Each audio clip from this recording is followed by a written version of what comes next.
ఈ డ్రగ్స్ గంజాయి అనేది మత్తు పదార్థాలు చాలా విపరీతంగా వాడకం జరుగుతుంది. మరి ముఖ్యంగా ఈ డ్రగ్స్ తీసుకున్నట్టయితే ఉదాహరణకు కొకైన్ తీసుకున్నట్టయితే వారం రోజులు మన బాడీలో ఉంటుంది. అదే గంజాయి తీసుకుంటే ఒక 3 నెలల పాటు మన బాడీలో ఉంటుంది. కాబట్టి ఇది ఎంత ప్రమాదమో ప్రభుత్వం గుర్తించి మరి చాలామందిని అవేర్నెస్ చేసినా కూడా ఇంకా కూడా రోజు రోజుకు ఈ డ్రగ్స్ గంజాయి అనేది పెరిగిపోతూ ఉన్నది. మరి మద్యం తీసుకుంటే ఒక నిశ వస్తుంది, కానీ ఈ డ్రగ్స్ కానీ గంజాయి తీసుకుంటే ఒక నశ వస్తుంది.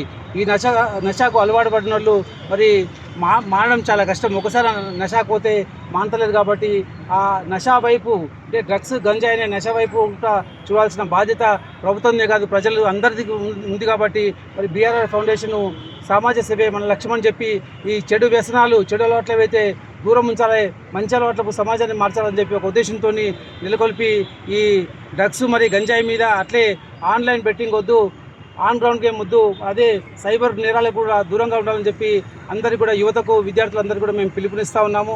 మరి అట్లే ఈ మధ్యన చూస్తున్నాము, గత సంవత్సరంలో సైబర్ నేరాల మీద దాదాపు 22,000 కోట్ల రూపాయలు మరి దుర్వినియోగమైనవి. అంటే కొందరు కంప్లైంట్ చేస్తున్నారు, కొందరు మేము కంప్లైంట్ చేస్తలేరు వాళ్ళు. మరి ముఖ్యంగా చూస్తే ఈ సైబర్ నేరాల మీద కూడా చాలామంది యువత నష్టపోతున్నారు. మరి కాబట్టి ప్రభుత్వము చేసే కార్యక్రమాలకు ప్రజలము యువజన సంఘాలు అందరూ కూడా మరి మద్దతు ఇచ్చి ఎక్కడ ఇల్లీగల్ యాక్టివిటీస్ జరిగినా కూడా, ఎక్కడ డ్రగ్స్ గంజాయి ఉత్పత్తి జరిగినా రవాణా జరిగినా వీటన్నిటిని కూడా దృష్టి కేంద్రీకరించి ప్రభుత్వానికి తగిన సమాచారం ఇస్తే ప్రభుత్వం కూడా మరి మరింత పనిచేసి పకడ్బందీగా అమలు చేస్తారని చెప్పి విజ్ఞప్తి చేస్తూ ఉన్నా. మరి మన తెలంగాణ రాష్ట్రంలో టీజీ న్యాబ్ కానీ, ఈగల్ టీమ్ కానీ, ఎక్సైజ్ డిపార్ట్మెంట్ కానీ, పోలీస్ కానీ, రెవెన్యూ కానీ ఇన్ని పనిచేసినా కూడా ఇంకా కూడా రోజు రోజుకు పెరుగుతూ ఉంది.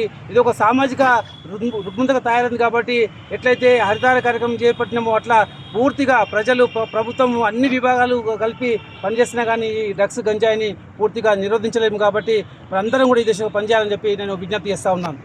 Thank you sir.